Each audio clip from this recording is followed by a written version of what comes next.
10ஆம் வகுப்பு. சொல்லும் பொருளும்.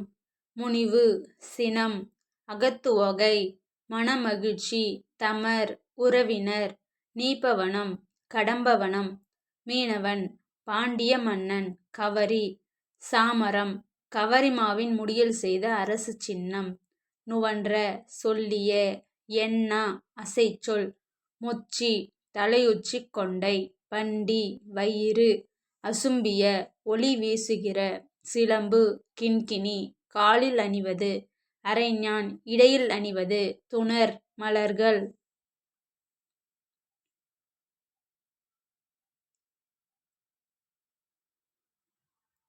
சுட்டி, நெற்றியில் அணிவது, குண்டலம், குழை, காதில் அணிவது, சூழி, தலையில் அணிவது, சுண்ணம், நறுமணப் பொடி, காருகர், நெய்பவர், சாலியர், தூசு, பட்டு, துகிர், பவளம், வெறுக்கை, செல்வம், நொடை, விலை, பாசவர், வெற்றிலை விற்போர், ஓசுனர், எண்ணெய் விற்போர், கண்ணுல் வினைஞர், ஓவியர், மண்ணீட்டாளர், சிற்பி.